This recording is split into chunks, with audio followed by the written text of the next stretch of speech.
दर्जी और उसकी खूबसूरत बीवी। हजरत ईसा अलैहिस्सलाम के जमाने में एक नौजवान दर्जी था। दर्जी की बीवी एक निहायत खूबसूरत और हसीन औरत थी। उन दोनों में कमाल दर्जे की उल्फतो मोहब्बत और प्यार था। एक दिन उन दोनों ने आपस में एक वादा किया कि अगर औरत पहले मर जाए तो उसका शौहर बाद में किसी औरत से निकाह नहीं करेगा और उम्र भर उसकी कब्र से लिपटकर रोता रहेगा, और अगर नौजवान शौहर पहले मर जाए तो औरत भी उसके बाद ऐसा ही करेगी, यानी किसी और से निकाह नहीं करेगी बल्कि शौहर की कब्र से लिपटी रोती रहेगी। इस मुहायदे के कुछ दिनों बाद अल्लाह के हुक्म से औरत मर गई। दर्जी उसकी वफात पर बहुत रोया और इतना गमो अलम किया कि बयान से बाहर है। बीवी को दफन करके अपने वादे के मुताबिक उसकी कब्र से लिपटकर सुबह शाम रोया करता। ना कहीं आता ना कहीं जाता, दिन रात वहीं बैठा रोता रहता। इत्तिफाक से एक दिन हजरत ईसा अलैहिस्सलाम का उस कब्र की तरफ से गुजर हुआ। उन्होंने उस नौजवान को वावेला मचाते और कब्र से लिपट लिपट कर रोते हुए देखा। हजरत ईसा अलैहिस्सलाम उसके पास तशरीफ लाए और पूछने लगे, ऐ मर्द, तू क्यों इस कदर रोता है? दर्जी ने सारी दास्तान सुनाई और जो बीवी से वादा किया था उसको बयान किया। हजरत ईसा अलैहिस्सलाम ने खुदा से दुआ की कि इस नौजवान की बीवी जिंदा हो जाए। आपकी दुआ कबूल हुई और औरत फौरन जिंदा होकर कफन पहने कब्र से बाहर निकल आई।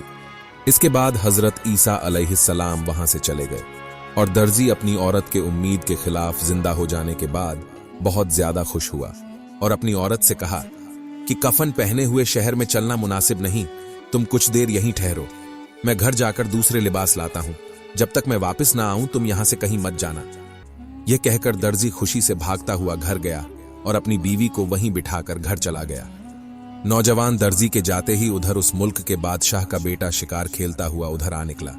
उसने देखा कि एक नौजवान औरत कफन पहने बैठी है। जूं ही उस नौजवान औरत से शहजादे की आंखें चार हुईं। पहली ही नजर में शहजादा अपना दिल हार बैठा और उस परी जैसी खूबसूरत औरत का आशिक बनकर रह गया। शहजादे ने करीब आकर उससे पूछा, ऐ औरत, तू कौन है और यह क्या हाल बना रखा है? औरत ने जवाब दिया, मैं एक मुसाफिर हूं, यहां से जा रही थी कि एक लुटेरे ने मेरा कीमती लिबास छीन लिया। मैं बरहना थी तो मजबूरन मैंने इस कब्र से कफन निकालकर पहन लिया। शहजादे ने यह सुनकर अपने कुछ मुलाजिमों को हुक्म दिया कि इसको शाही सवारी में सवार करके महल में ले जाएं और कीमती व उम्दा लिबास पहनाएं। इसके बाद शहजादा खुद शिकार में मसरूफ हो गया और नौजवान औरत शाही महल में पहुंच गई। उधर जब वह दर्जी लिबास लेकर घर से भागता हुआ वापस आया तो उसने अपनी औरत को वहां कहीं मौजूद ना पाया। इधर उधर खूब ढूंढा, थक हार कर रोने लगा, चिल्लाने लगा।